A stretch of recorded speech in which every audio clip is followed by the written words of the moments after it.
Hi everyone, it's Raina. So this video is looking at 8 ways to attract a Leo person. And I just want to say on the onset that this is not meant to suggest that you should be something that you're not. Um, this is really just for fun, but it does look at some of the attributes that Leo tends to have themselves and how you might be like a vibrational match to that person by having similar attributes. It's not kind of like, okay, fake it and be what you really aren't. So I just wanted to say that because I've been uh, redoing this video, like starting over again numerous times, and I realize that I should say that at the very beginning. Number 1, be creative. Leo rules the 5th house in astrology, which is the house of love, creativity, and other things. But the creative part is going to be something that I think a lot of Leo people are all about, which is when I think of an actor, I think of Leo. Obviously, when we think of famous actors, they run the gamut in terms of different signs. But Leo exemplifies that dramatic flair that an actor would have. And I would say even broadening that term, a performer. Leo people tend to be confident. Uh, outgoing and love the stage, love to perform, and things of that nature. So that's why I think of that type of creative endeavor in terms of being a performer. Now, it could be a dancer, it doesn't have to be an actor, it could be a poet um, who recites their work a lot, or a public speaker, even, who's not necessarily doing something artistic, but is in front of a crowd. However, I'm sure there are plenty of painters who are Leos, or writers of, novels. So it's not to say that it can't be that type of creativity, but I'm just, thinking about the other characteristics of Leo that tend to make them want to kind of show off, if you will. So it helps when you have the same type of interest. Now, it doesn't mean, when I said be creative, maybe I should have said have an appreciation for the arts.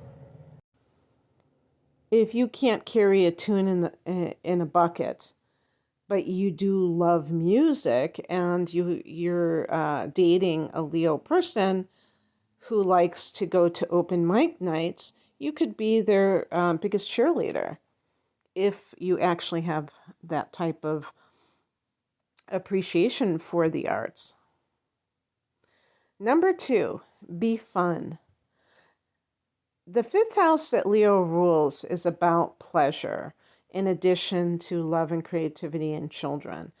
Pleasure, hobbies, leisure time, what you do when you're not working, which, by the way, is the 6th house, is the next house.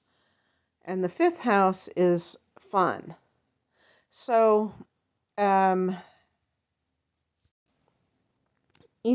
it makes a lot of sense that if somebody is a big kid at heart, if they're with someone who is very serious or overly serious, it could even morph into a parent-child relationship where the serious person actually believes that the fun-loving person is immature.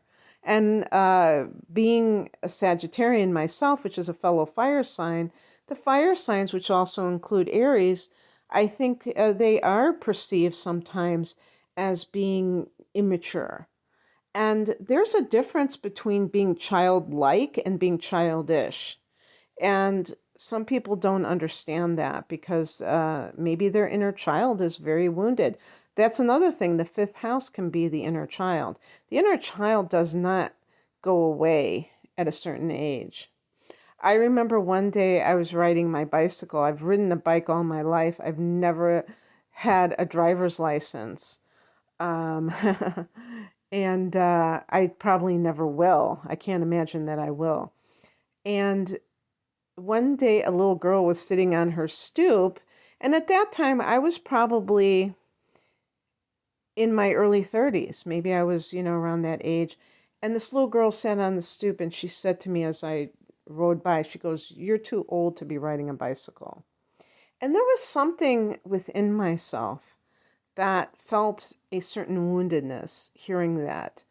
A little girl had that power to wound me.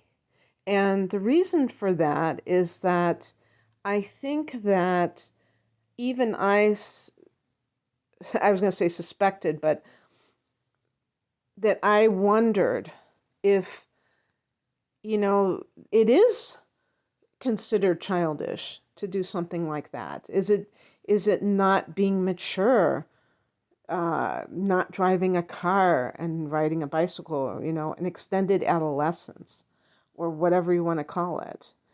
And I said to the little girl, I said, "That's not true." I said, "Anybody can ride a bicycle."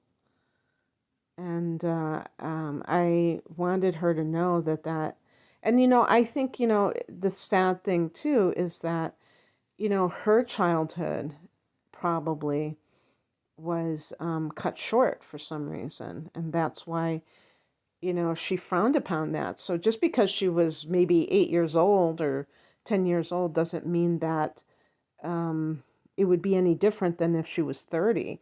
Because those people who are overly serious, they probably got that way in childhood.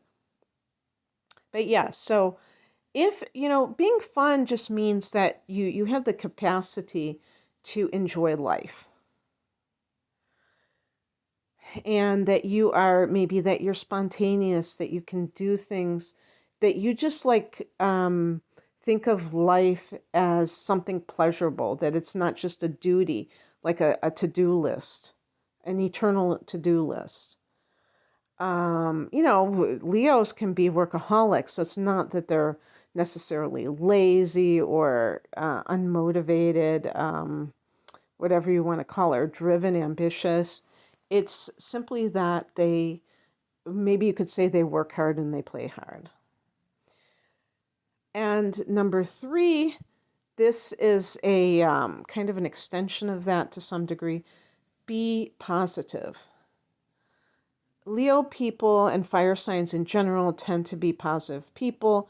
It's very hard for a positive person to hang with a Debbie Downer type of person.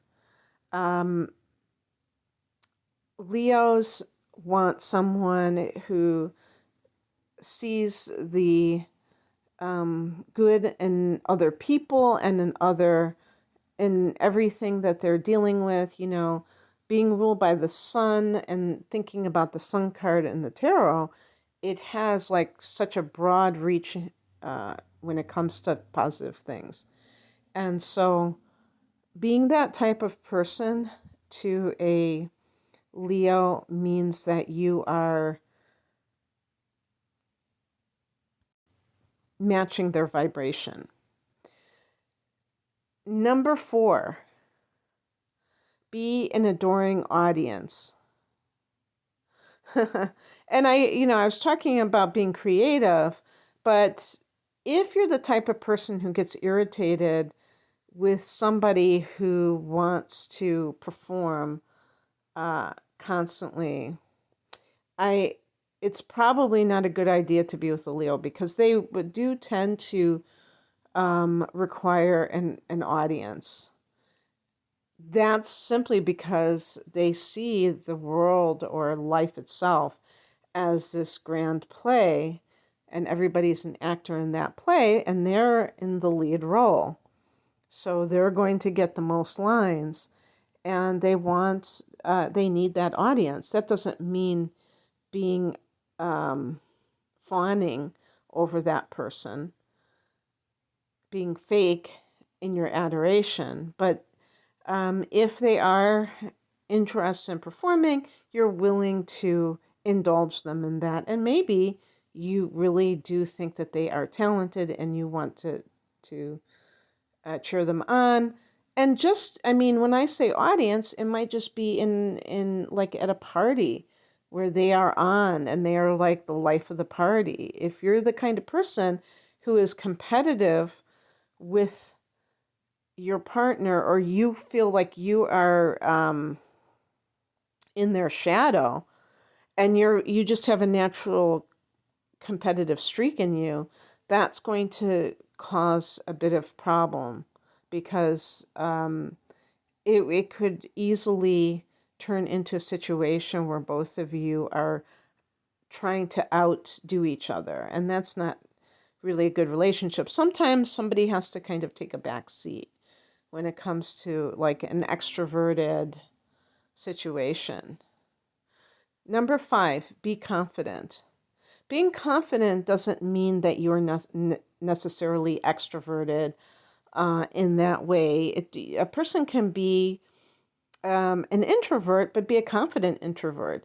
Confidence simply means that you don't put yourself down. You're not constantly seeking reassurance. Actually, when people put themselves down, I feel that they are kind of fishing for a compliment. And I don't like that kind of thing myself, because I feel like it's dishonest speech. It's really manipulative. It's trying to get somebody, the other person, to kind of um, pump up that person's sense of self. And it's kind of a turnoff when people keep putting themselves down in general. And um, a balanced Leo person wants somebody that is their equal. They don't want somebody who is who has an inferiority complex. So it's very important to kind of present yourself in a way where you are maybe even quietly confident. I think that was number 6, because I kind of mixed up the order. So hopefully I'm on number 7, which is be loyal. Leos are loyal. They're fixed signs, and they're fixed fire signs. So once they fall in love, they can have that feeling, almost like that ember that never fully goes out. Now, do we have to stoke embers? Maybe, making sure that we're always in touch with our partner, and that we're not like neglecting them, and that we're spending time with them. In other words, we're not living separate lives. But Leos tend to be monogamous, in my opinion, although there have been some infamous examples of Leos who were complete horn dogs. And because I do feel that Leo is a very lusty sign. So if a Leo person is imbalanced, then yes, I do feel that they may have a tendency to kind of they might be quite promiscuous, because they're looking to have their ego pumped. But that is the imbalanced Leo. That's not the person who is exemplifying the, great qualities of Leo. So obviously, if somebody is loyal, they want that in return from their partner. They may have a real code of ethics, or this whole thing around loyalty and how important it is. And I would say there's also kind of an extension of this. If you're the kind of person that is like, you might talk smack about people behind their back, and then to their face you're nice, that's not loyalty. That's kind of like showing that disloyalty. If you have relationships with people and you are two-faced, that's not loyal. That's betraying them on some level. It's not just about monogamy, it's about other relationships. And don't think that other people don't see that. when people do things like that. And Leo tends to be a noble sign, and so they may be turned off to people who do that kind of thing, not just because of lack of loyalty, but also because it might show a pettiness. Leo is very magnanimous. And, think about the sun, the ruler of Leo. It's everything. It's not petty enough just to shine its light on one thing. So Leos, probably would be kind of turned off to people that were like that, were backbiters. And number 8, be romantic. Leo is the born romantic. If you're the kind of person, I was going to say Virgo, some Leos have Venus in Virgo, inner planets in Virgo. They may be more like a Virgo. I made a joke one time about like Venus and Virgo, about like giving one's beloved a gift of like a new vacuum cleaner or something like that. And I'm not even joking. Somebody said something like, yeah, they thought that was funny because, they did that or something along those lines. And, truth be told, some people, they don't have time for poetry. They're just like, hey, I care about you. I want to help you in life. That's kind of like the Virgo thing. So a Leo person can be like a wild romantic, and it doesn't have any practicality to it. It's just about, I was going to say just about the show of it, but I don't want to make it seem superficial. It's just that when Leo is in love, they may want everybody to know about it. And so if you're the type of person who doesn't like to be wined and dined, or at least dined, maybe you don't drink, but you eat, but you just don't like the whole pomp and circumstance when it comes to the whole like courting phase. Or you think Valentine's Day is just a commercial holiday to make a boatload of money, and you think it's lame. That doesn't mean that you can't be romantic in your own way. But if you are somebody who rolls your eyes at somebody like Leo, there might be an incompatibility there, because you won't see what they're doing as being of any value. You may find it a hassle.